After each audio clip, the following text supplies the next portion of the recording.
welcome to the Get All Set podcast. My name is Emily. My name is Andrew. And today we're going to talk about projects, quarantine / self-isolation / social / physical distancing projects. Basically, we're all stuck at home. Yep. Or, I mean, I guess stuck is, a state of mind. It's a strong term. Yeah. Really depends on the perspective you've got.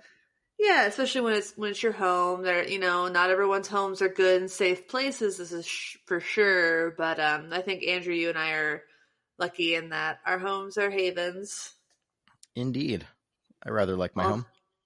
I do too. Though I gotta say, like, knowing that you have a kid who's round about my niece's age, I watched her all day yesterday, and to be clear, she was quite easy. She didn't pitch a fit. She cried when her mom left her. She's like 3.5. Well, 3 and some change.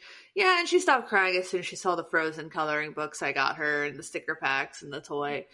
And then she was easy, but it was just like constant. Right. Yeah. So major props to everybody right now with their kids around all the time, trying to keep them entertained. Patience, grace, and extra portions of both of those. Maybe not putting the strictest limitations on screen time.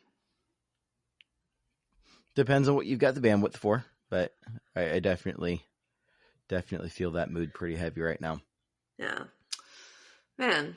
So, I guess what's new with you? Well, so what's new with me is that I've been working from home last couple of weeks, and that's both been a blessing and a curse because it's been super, super strange to be like, wake up, grab a cup of coffee, and I'm at work. Because usually, like, my routine is wake up and shower and get dressed in the attire for my workplace is business casual. So, which isn't that dressy, but got to make sure that my shirt isn't wrinkly and grab a cup of coffee, grab the car keys, rolling out, make sure I didn't leave anything that I wasn't supposed to leave at home. Sometimes my laptop comes home with me, and right. I haven't done it at this job, but my last job, I definitely had that moment of got to work, opened up my bag, and went, oh no, my laptop's still sitting on my home desk. Hey boss, I'll be back in an hour. Sorry. And I haven't done that one, but I have more than once left my phone at home during a work day. And that's just weird. Like, it's not an essential thing, but it does make you feel slightly disconnected. I used to do this thing when I was in college, and probably wasn't the safest thing.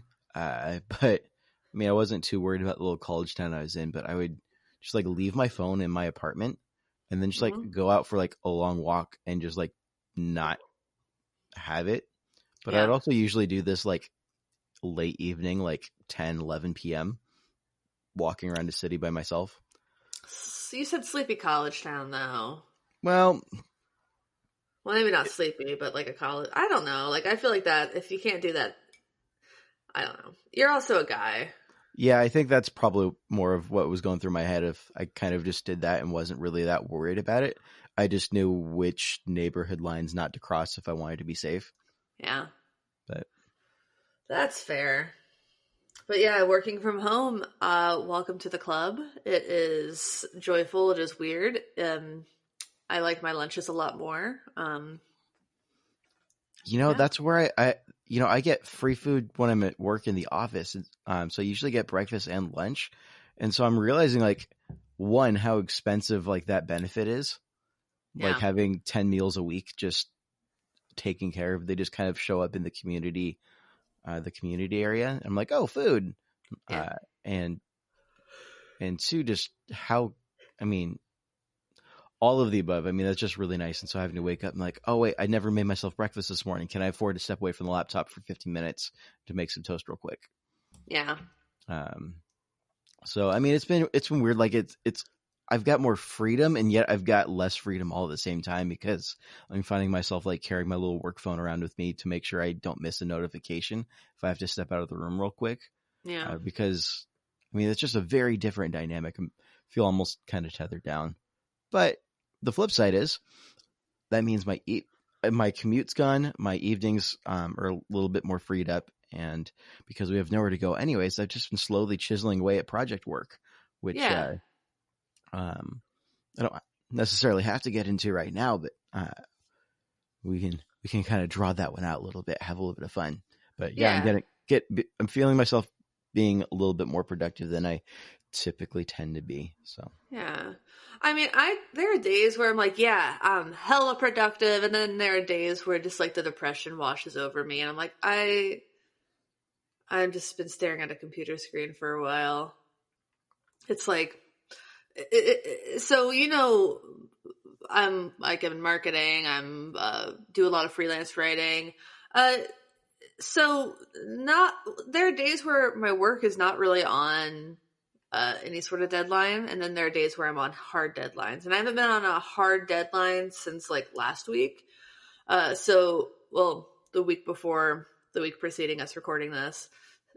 So like this past week, there were days where I was just like, I feel very sad and just wasn't productive, and I just have to, you know, it's okay to not be your most productive during very weird, stressful times that have not happened in any of our lifetimes.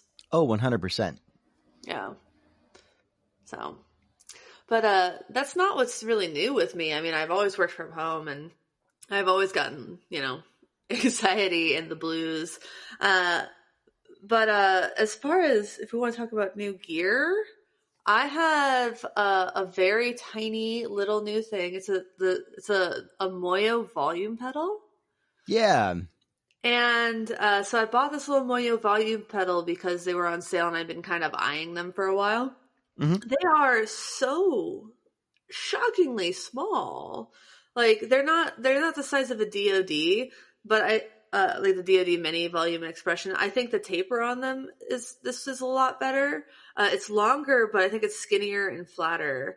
And it's passive, so that's not going to take any more power away on my rig. Um, but they're really well spoken of, and they seem to be well regarded in the pedal steel community.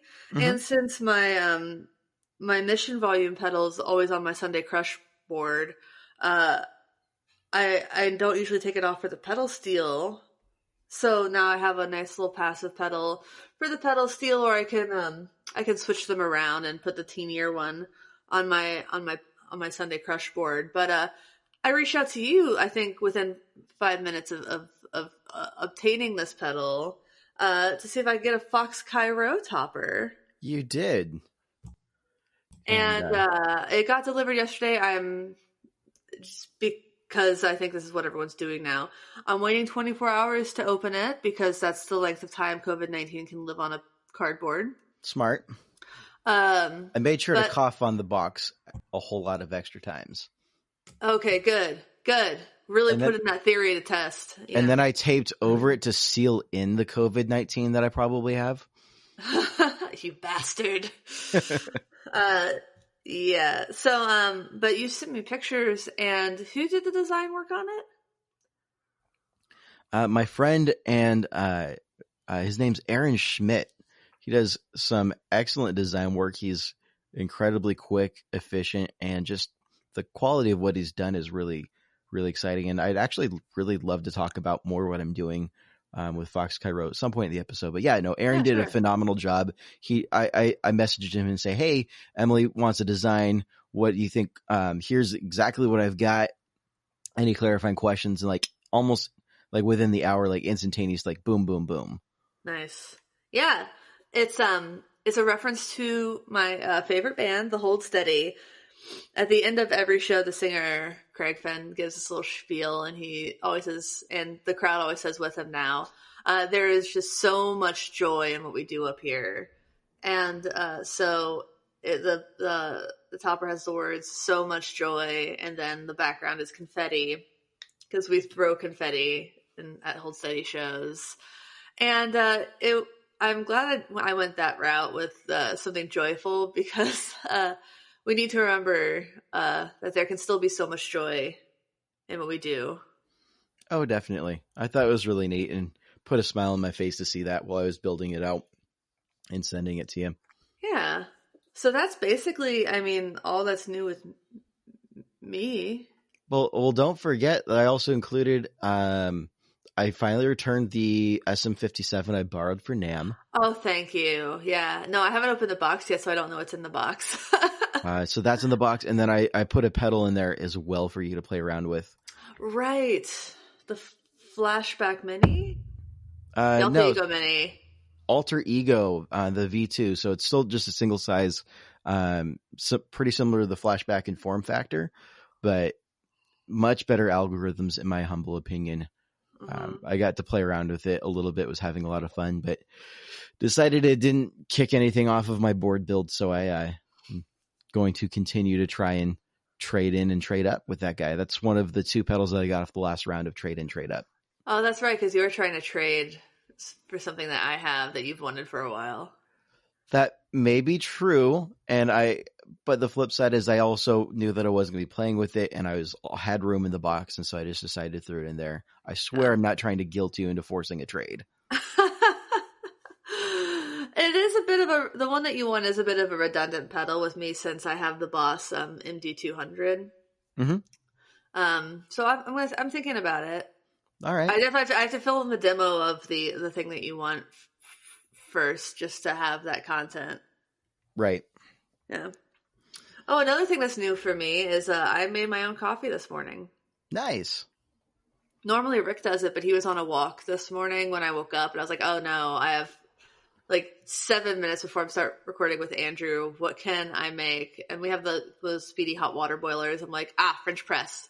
French There press you go. can be 7 minutes. So I made actually, I'm really proud of this coffee. It tastes great. Yeah, coffee is one of my other pet rocks that I'm picking up again. I started calling like these quarantine projects my pet rocks. Coffee's one of them. I've got 3 cast iron pans, and I went to go re-season one of them, and I accidentally baked the seasoning off. Oh no. But I'm like, well, I can either look at this as a complete and total failure, which it could look at it that way, or I could look at this as a great excuse. And I'm like, it's just a lodge pan, and lodge pans tend to not have the smoothest surface on the inside. But there are ways. I mean, that's kind of the point, isn't it? Well, no. So ideally you get a really smooth surface, you season it, and then you've got like a really slick nonstick surface. Right. No, I thought I thought you were supposed to season it. Like I thought the point of cast iron was that it's not like super smooth like stainless steel, but with the seasoning, it gets to be nonstick. Right. Well, so there's a happy balance that you can have, because the steel is always going to be slightly porous, but whether or not it's going to have some more of those little how smooth it is at the bottom while still being porous. Divots. Yeah. I mean, those little things do make a difference. And so I've seen things about using a wire brush attachment on a drill. I've seen using wet sanding with sandpaper and steel wool and all these kinds of things. Just kind of steel wool? No. Steel wool's not going anywhere near my cast iron. Well, I already baked off the seasoning, so it's not like I'm going to damage. I mean, there's no seasoning left to damage. So all I'm looking to do is really smooth out and the bottom of it before I attempt another reseason. Cool. But it's pet rock projects. I'm sitting here well, the laundry's caught up on for the first time ever. The kitchen is more or less being maintained.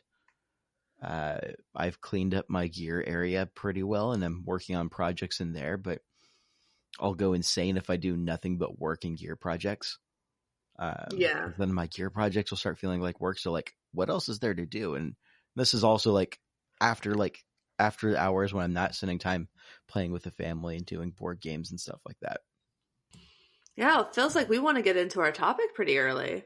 It feels like that topic is just kind of, it's top of mind. It is just kind of staring at us in the face. So, well, then let's go ahead and talk about our lovely sponsors. Let's do it. So this week's episode is brought to you by Sinusoid Pro Audio Couture.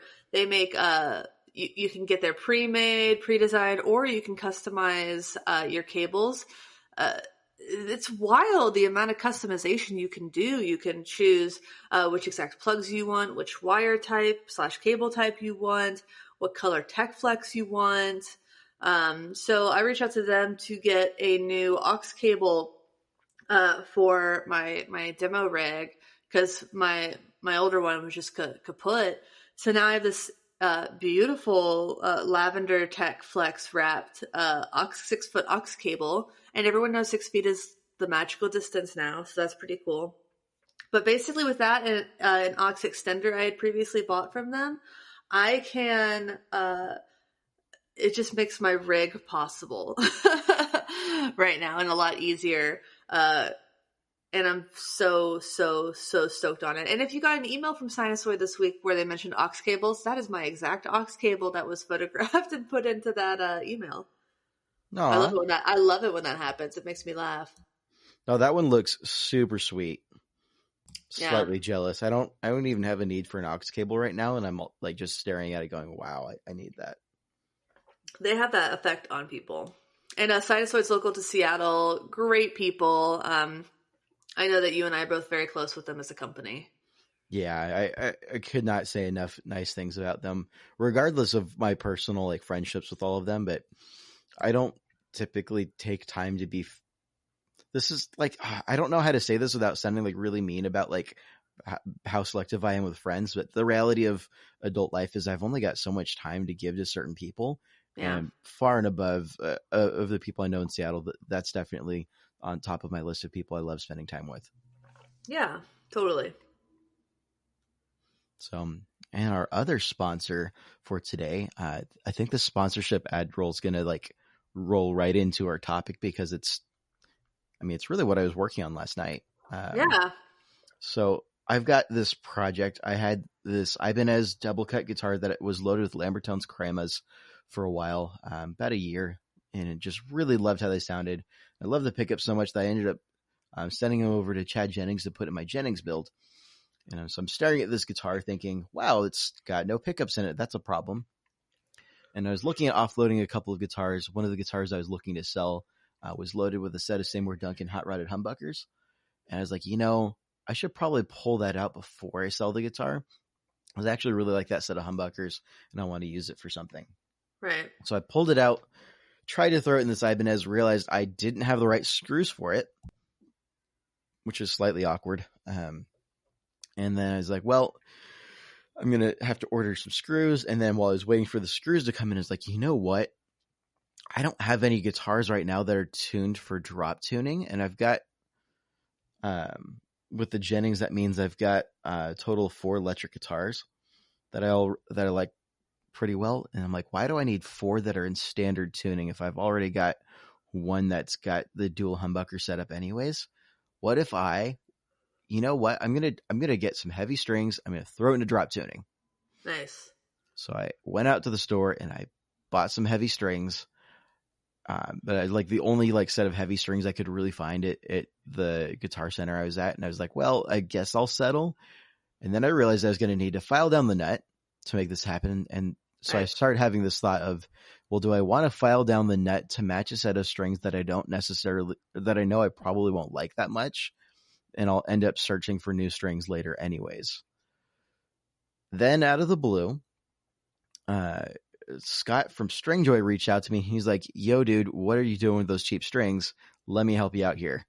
You're just trust me on this. So not so out of the blue. I had talked to him.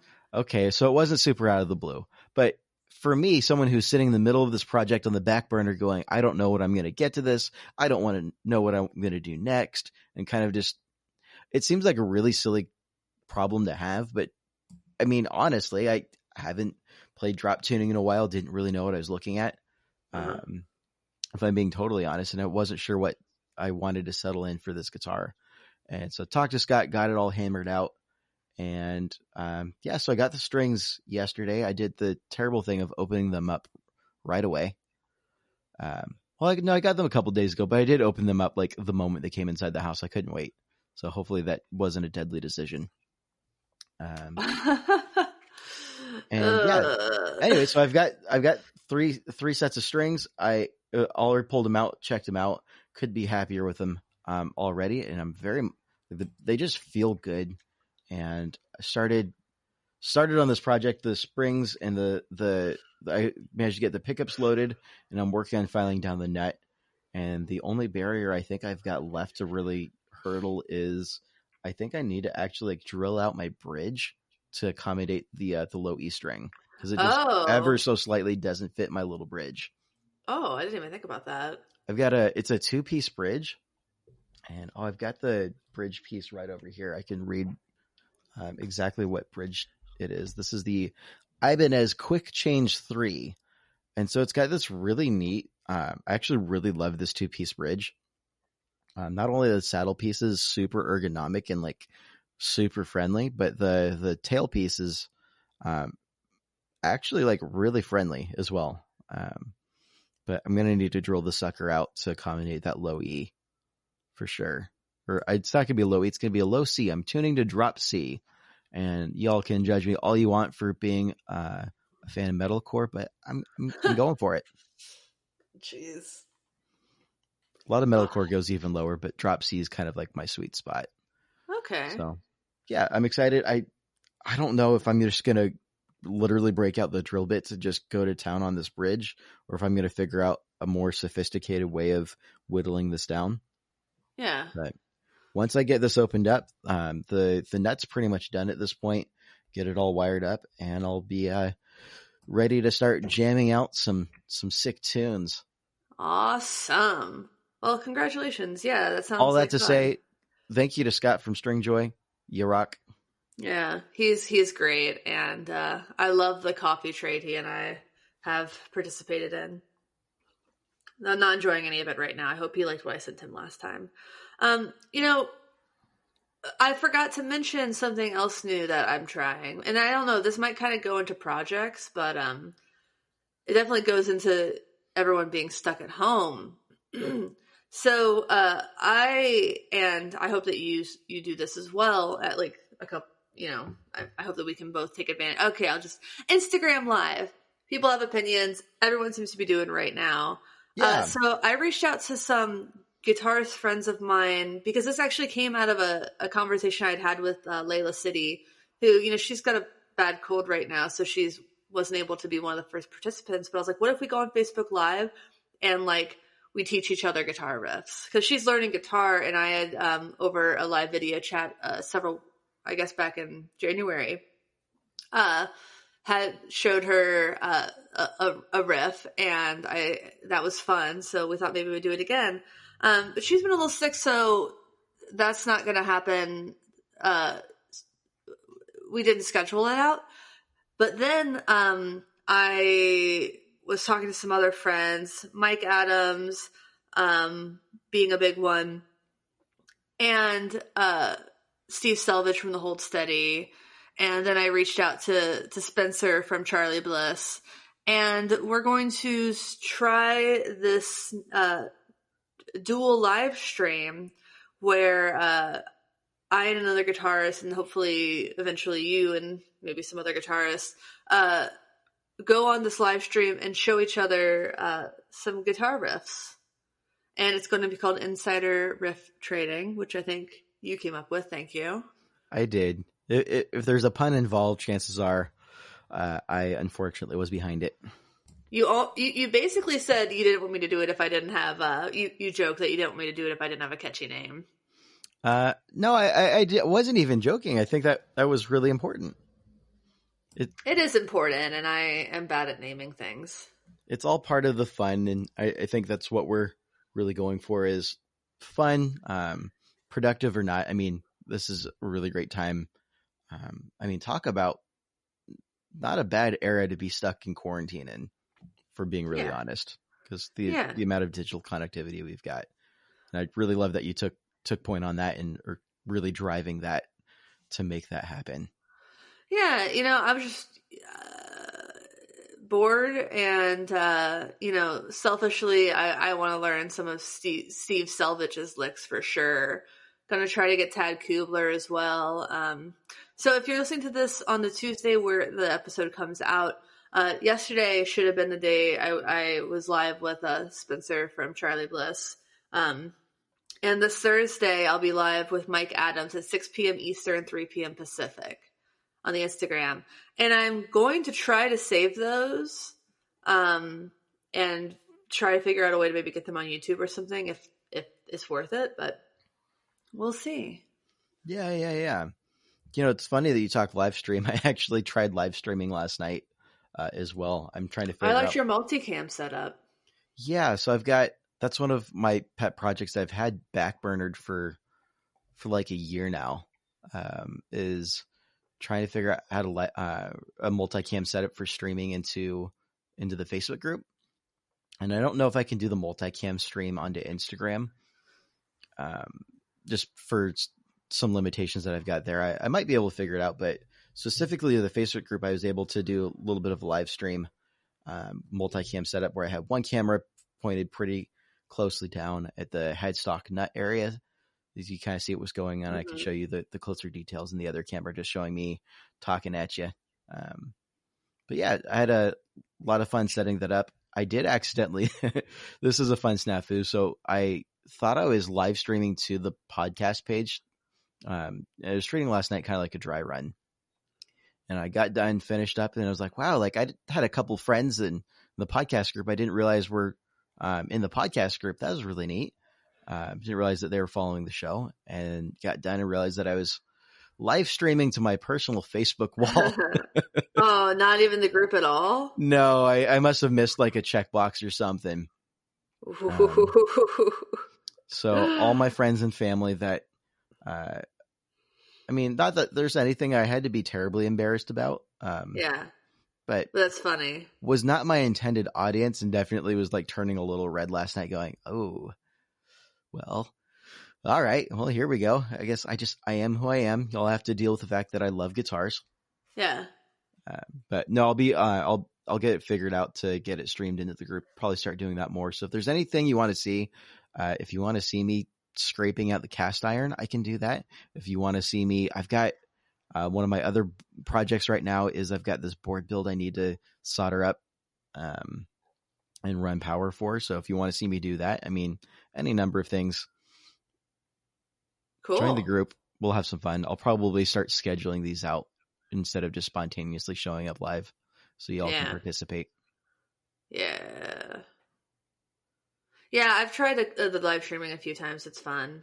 I have some ideas about what I would like to do next in the live streaming on the group. I know Reverb.com worked with Berklee College of Music to present some sort of free, it's like a free online class, guitar ensemble techniques. Ooh. So I was thinking about live streaming me kind of going through that. It's supposed to be a 4-week course, but you look at like lesson 4 is the 12-bar blues form. So then you're like, well, maybe this is pretty entry level. But I'm interested in like warming up and seeing, because it's always good to go back to the basics to see, maybe you have some bad habits that you can break, or you can learn something surprising that you might have just glossed over before and completely missed. So I think it's important to go back to basics. I have a bunch of these old guitar lesson books that I picked up at Powell City of Books in Portland, Oregon. And I go through those from time to time just to kind of get through them and to learn when I'm, feeling in a rut. I think books are very, I love learning from books. So I've never done one of these online guitar classes. So I'm curious to see how that goes. But also I love whenever somebody posts in one of the Facebook groups about like, where should I go to learn some guitar technique? And my response is always, buy a book. And nobody ever likes So that you literally response. throw the book at them? Yes, just throw the book at them. Buy a book. Just buy a book. Come on. That's how people learn for friggin' ever. And not to say that there's not a lot of great stuff like on YouTube and in other places. And like I think in person is probably better if it's like a structured in person environment versus, even having a book. But I feel like if you're just like learning licks off of YouTube, which I do quite a lot, there's maybe some why behind it that you're missing. Mm-hmm. Yeah. It's funny you're talking about training and learning and whatnot. I heard the rumor on the street, if you will, is that Fender Play is offering their platform for free, Yeah, for if you've never used it before. which I personally haven't, and I'm wondering if I should. You should. I mean, I think I had done a free trial months ago, so I'm not eligible for it, but you should do it. You should tell me what you think. But I think it's pretty cool. I mean, I really like the idea of it. I've heard I just nothing don't. but good things. Yeah, I know that like the big thing is you can learn popular songs. But I know that Mike Adams did some videos. Our friend Mike Adams did some videos about like the like learning your way around a jazz master's controls and stuff like that. He is such a beast. I really actually like. I loved watching those videos.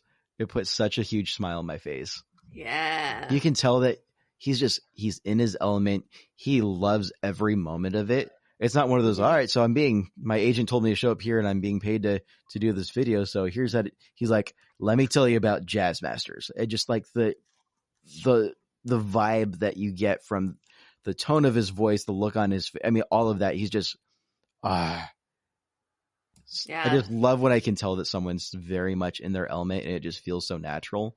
And Totally. That's like me talking about my cat.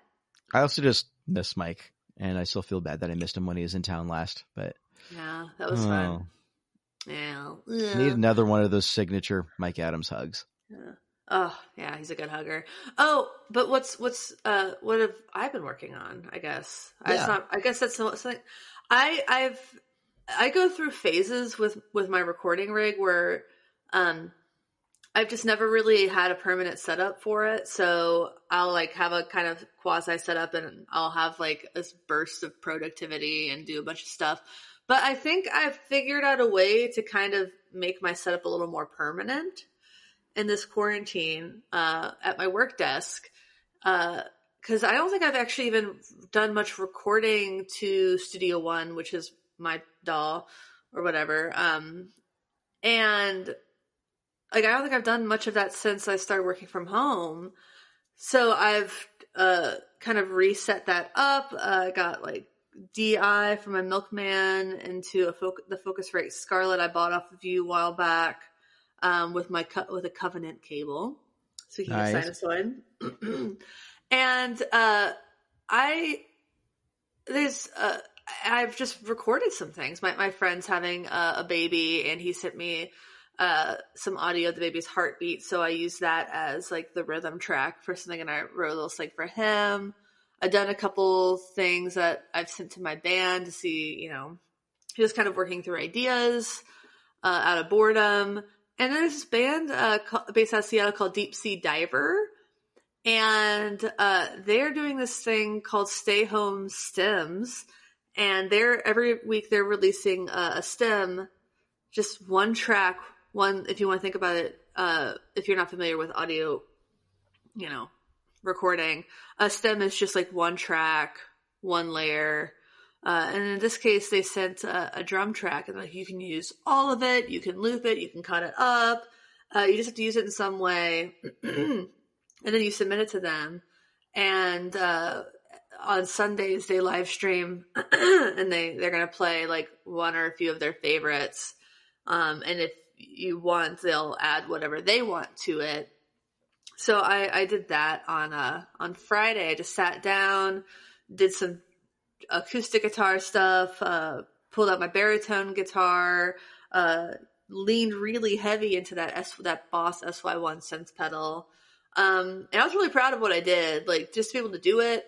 And there were parts in it that I liked. Like the whole thing itself is like a very rough draft, but I know there's going to be things from that I can pull later. It's like the thing about creating, especially in times like this, especially to make yourself not feel like ass for, not creating a great thing, is that creativity is a muscle and you have to use it to make it stronger. And sometimes, and I talked about this with Charlie Bliss, sometimes you're writing something and you have to just like burn through these ideas, because you can create a lot of rough drafts and then ultimately realize that what you were trying to do is write the finished song at the end of it. So Yep. it's like Elvis Costello wrote several songs, Stranger in the House, Imagination is a Powerful Deceiver, that later he looked back and he was like, I was trying to write Allison.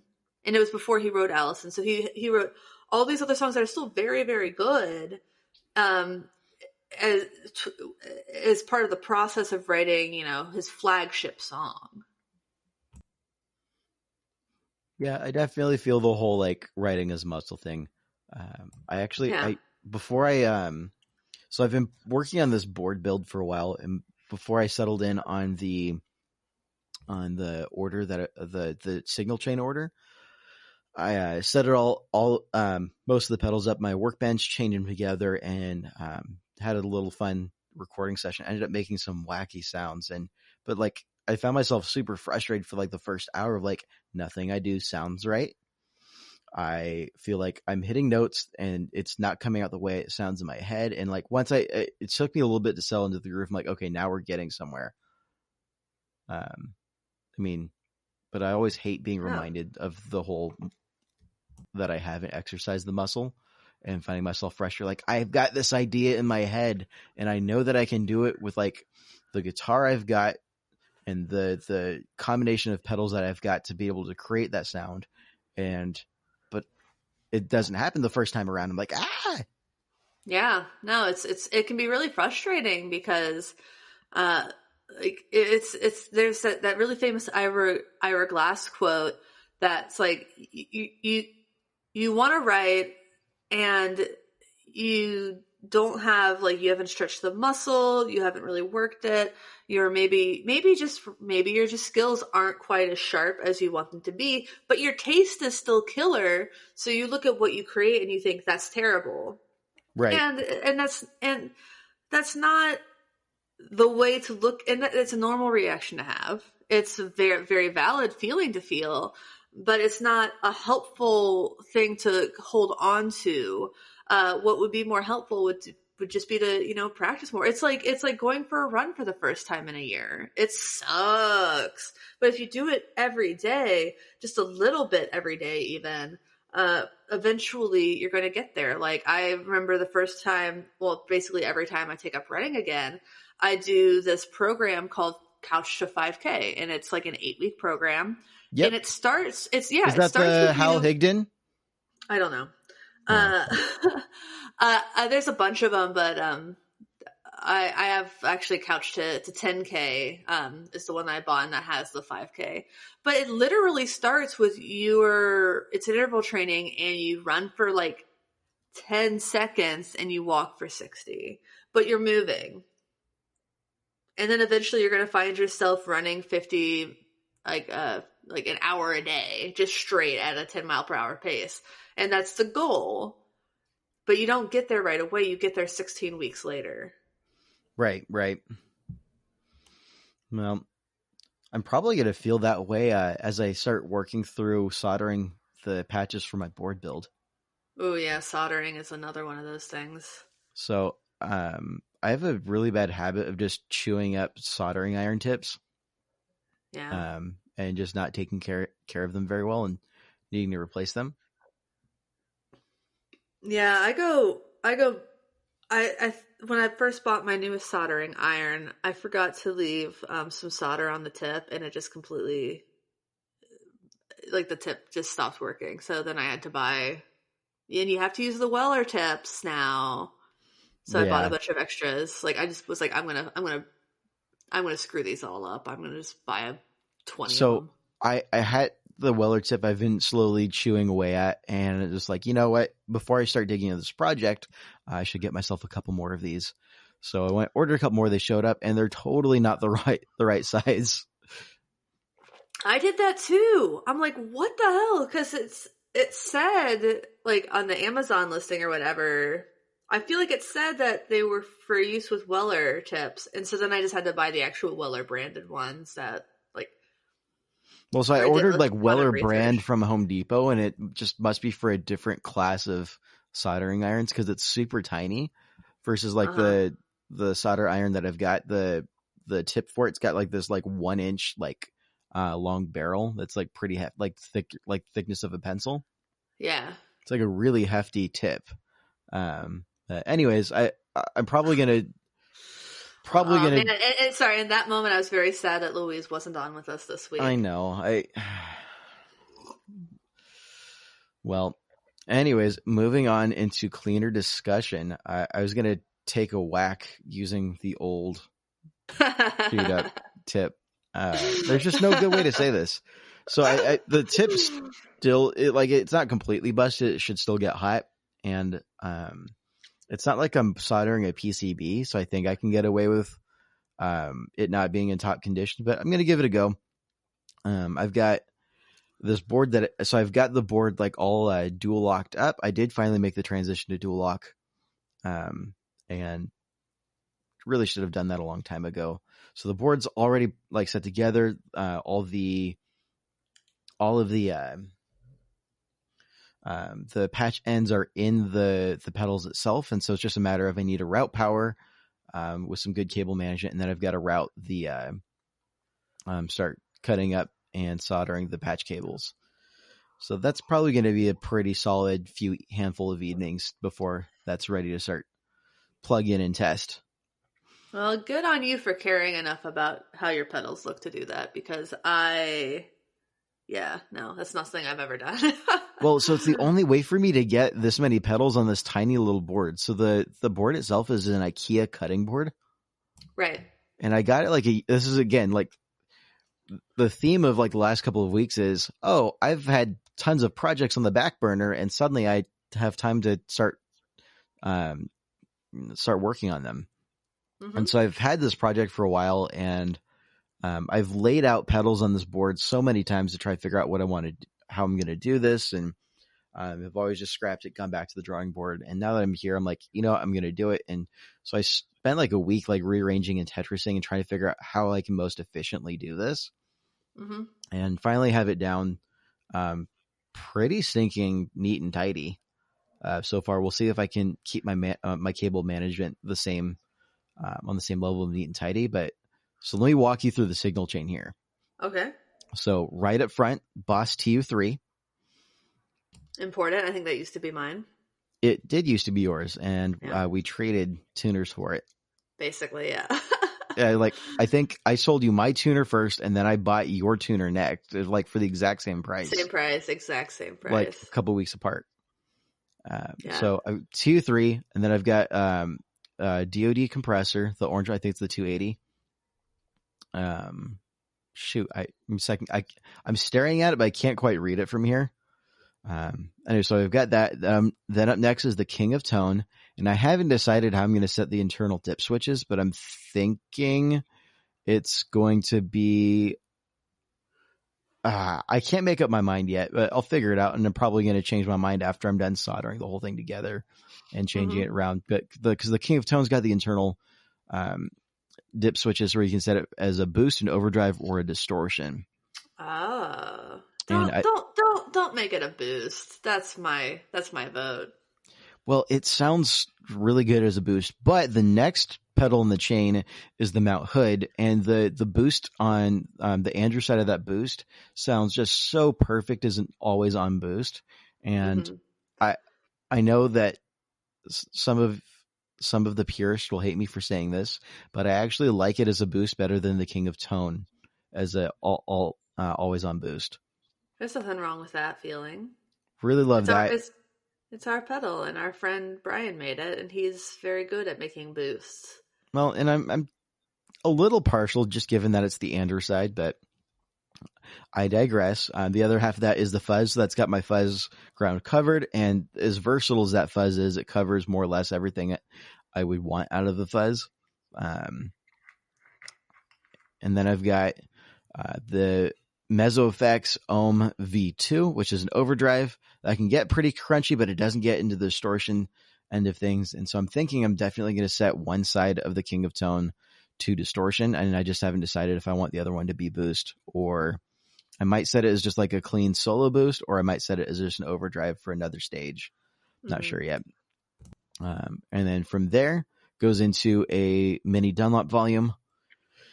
And then from there it goes into the Strymon Iridium. And I know this is going to sound really silly for a place in the signal chain, but I'm utilizing it as an A/B switch, as well as intentionally setting it before the wet effects in my chain. I mean, that's a normal way to use it.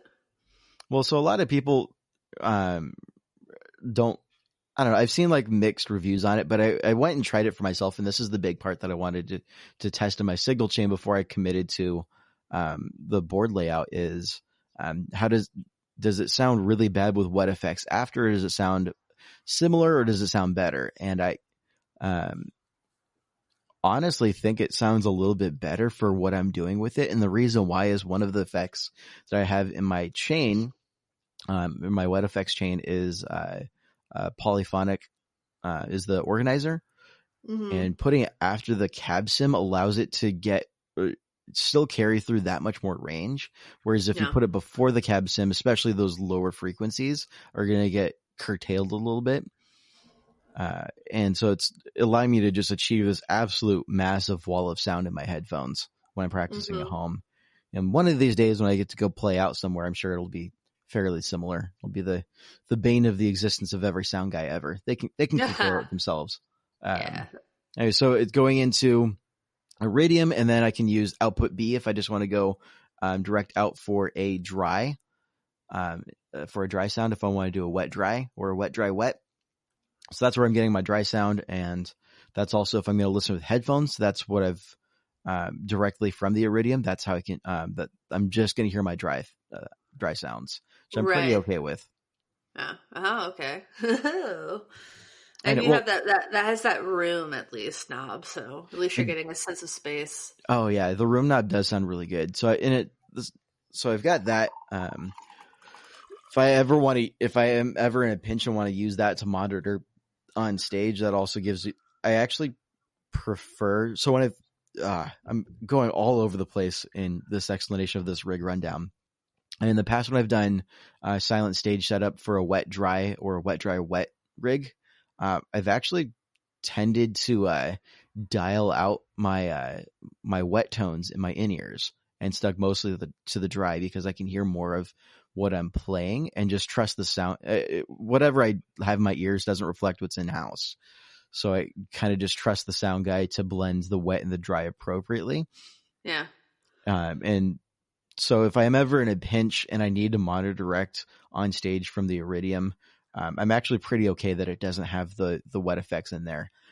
We're in an age where all the pedals, all of my wet effects have LEDs. They've got the two of them have tap tempos on there, so I know exactly where I'm at with that, and I don't need to hear, oh wait, my tempo's wrong. Like I know exactly where it's at visually. That's good enough for Yeah. me. Good. So, so the Iridium goes into the organizer, polyphonic, into the Ibanez DE7, and I typically set this one as a slapback delay. But there's so many different things you can do with this. It's got an analog and a digital sound. Both of them sound phenomenal. And it really just depends on the set I'd be playing. Mm-hmm. And then from there, it's going to split into stereo into the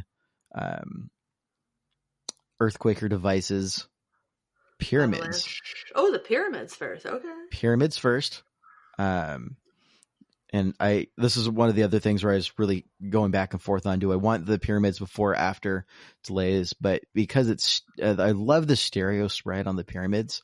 It's just absolutely massive sounding, which means I couldn't put it before the DE7. But because I typically use the DE7 as a slapback delay anyways, I'm pretty okay with that. Mm-hmm. Being sandwiched between my two delays, and it actually sounds pretty decent. So the stereo spread in the pyramids is a DSP based flanger. It's got a range of sounds and algorithms in it, and it's kind of like I'm able to get everything from like a really light, easygoing chorus to like some really wacky, out of this world flange sounds, and so it kind of just is my Swiss Army knife of modulation. And then from there it goes into the avalanche run, and right now I've got it set for the avalanche run to be controlled by DoD expression pedal, which is currently at the end of the board. And that's going to be for delay reverb, and the expression can be set to change any number of things, but probably while I've got the board set up like this, we'll be doing the mix for the reverb. Because I don't have a dedicated reverb pedal. But this is where I know that the DoD expression is temporary, because I'm doing one of two things moving forward to kind of cap off this build long term. And I say long term knowing full well that that's such a lie. But I'll either swap it out for an RV5, preferably.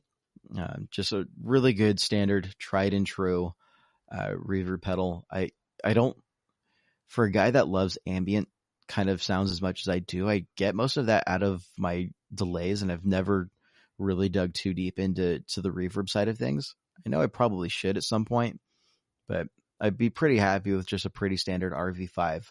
Or, because I'm already fairly okay with the, not just okay, I'm actually really pretty pleasantly happy with the plate reverb that's in the avalanche run, I'd go for something a little bit wackier, and I'm trying to get my hands on a PN2, which, for those of you who don't know, is the Boss tremolo that came before the TR2, and it was stereo, so it does a full stereo pan effect, which, having at the end of a stereo chain, means you get this full choppy side to side seasick motion that I just seriously love.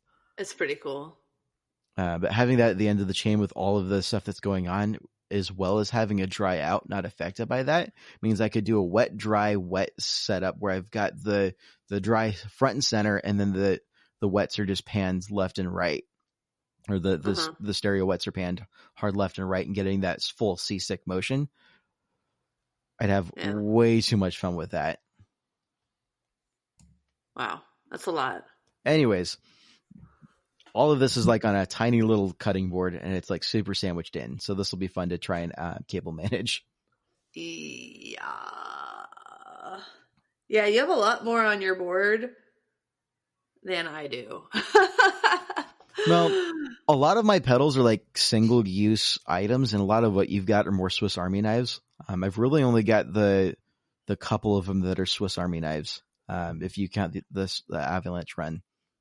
Well, what I have is I have my Polytune Noir going into my Gale by Spruce Effects, going into my SY1, going into my volume pedal, going into my Halberd, which is a medium gain overdrive. Right now I have the Mood on the board for some reason, and that goes into my David Foster Wallace, which goes into my Milkman, which has both reverb and tremolo. That's my whole rig, yeah. But I was thinking I would, because I have space for it, I got this this boost from Abominable Pedals out of Seattle. I ordered it. I don't think it's coming yet. It's a cat, and it's just a very loud boost. It's called Cat Dirt. So I was thinking about putting that after the Halberd for my solos, because like I usually stomp the Gale when it's time for the solo, but I don't think my singer is super duper into like the fuzz, so I'll probably just, it's fine. I mean, it doesn't suit every genre of music. I really only use it. It's quite a pedal to only be using for like as a boost before a solo. So I'm probably gonna rearrange the board a little bit, because she loves the SY1 sound, and I feel that, so that might free up room to have something else that's weird up there, perhaps like something more textural, because I think that would be more in line with the indie dream pop vibe that we have. Yeah, so I'm not gonna lie, I bought I ordered the Cat Dirt from Abominable Pedals because it had a cat on it. Aw. Yeah, nothing wrong with that. No, not at all. And I've been wanting to get something from them because they like their designs, like aesthetically, I really, really dig. Well, I mean, it's hard to go wrong with cats. Just as a I general think rule of so. thumb. I think so. Unless you try to pet their bellies and then you go very wrong very quickly. Oh, my cats have just been like loving having everybody home all the time. Yeah, cats are more social than people think they are. Well, I'm used to like they almost act like dogs. I come home from work and they're like, "Oh, humans." Yeah. Um, They're like, oh, interesting thing. but I mean, they still just follow us around. But I think around the house, they seem happier than they typically are. Uh, and Poppy's definitely been snuggling up at night a lot more lately, Aw. and it's so cute. And you just wake up and you've got like, I mean, she's not a big cat at all. She's super tiny and just like She's tiny like curled Carrie. up in a ball. Yeah.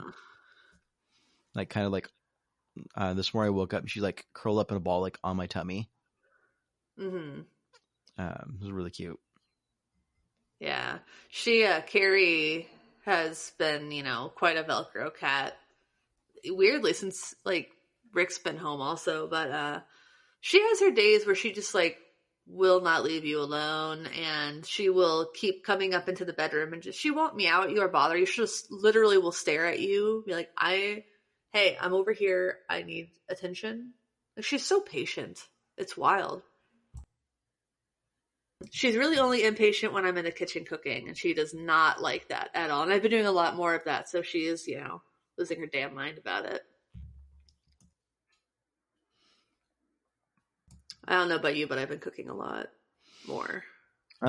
Yeah, we've been doing a decent job keeping up with cooking. I have been trying to at least once a week getting takeout from specifically any Asian Family restaurants, owned. Yeah. family owned Asian restaurants. Yeah, so went to a teriyaki place near my house yesterday and got like a really big order with the intention of having leftovers. And Mm-hmm. the guy was like, "Yeah, you're the second person I've seen all day." I'm like, "It's 5 o'clock Oh, on a Saturday." jeez. Yikes! Gosh. So, I've been trying to do local neighborhood takeout twice a week. Um, but like I can't eat most Asian cuisine anyway, though, it has nothing to do with coronavirus or anything like that. I have a soy allergy. So I feel bad that I can't, do that. well, doing what I can. I know not all Chinese food is like has soy, but most of it does. Well, when you got allergies, that's not something you want to play around with, and I certainly can't fault you for that. Mm-hmm. So, I At mean, least my ultimately, EpiPen would it's be your close, but loss. So, yeah, it's my hardship, my cross to bear, I guess. Yeah. but So, can I tell you something really weird that happened? sure. I have to look up the name because, so we have the online store, it's drop shipping. So if you go to getoffset.com/shop, that's not stuff that we have in stock. It's something that, this company called Printful then makes and sends to you, and we keep most of that money. But we have to, it's a little more. We don't get as much in pocket, but it means we don't have to keep stuff. But I was looking, and we had an order placed for Fuzz Sake Dad Cap by a Dan Ettore from Morrow, Ohio, which is the tiny ass town that I'm from. And I have no idea who this person is. It's wild. So, hey, Whoa. Dan. Hey, Dan. I'm also from Morrow, Ohio. Little Miami class of 2007. Woo. So that kind of blew my mind. If you want, like, let's look at the population of Morrow, Ohio. Population. The population of Hometown hero Morrow. over here. The population of Morrow, Ohio is 1,289. That is tiny. Yes, I it thought is. I grew up in a small town. That's why I was like, what the hell? It's amazing. Like California's definitions of a small town are a lot bigger than that. If you want like a little idea about my school district's population density, our school district was 100 square miles. Yikes. Yeah. Meanwhile, my dad's school population for a more populated school was 10 square miles. So, yeah. That's on that note. If you want to support the show, you can support us at getoffset.com/shop. We have a store. You can buy something on our Reverb link. So if you go to getoffset.com, getoffsetpodcast.com, and click on, I think it's the support and shop, you can shop reverb.com via our affiliate link.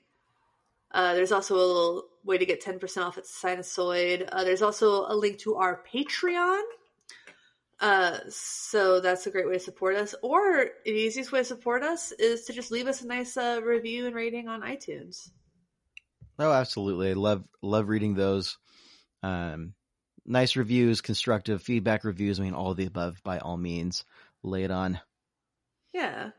There's no use in being mean. I liked on YouTube the other day, I got a comment that started with, "Not to be a dick, but," and I was like, is this person about to be a dick? And then the person just made a valid point. I was like, oh, yeah.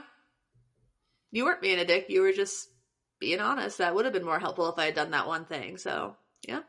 Yeah, absolutely nothing wrong with that. It's just, you never hear "not to be a dick, but," or like "no offense, but," without it being followed by somebody being a dick or saying something offensive. You almost never hear that. Like, not to be racist, but.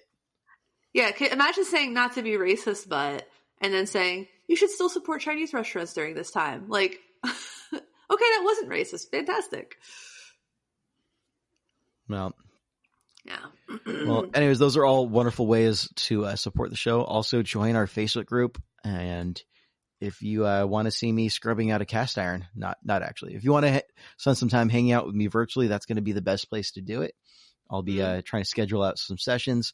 We all hang out as a community, have some fun, and you can watch me royally screw up some solder patches. That sounds exciting.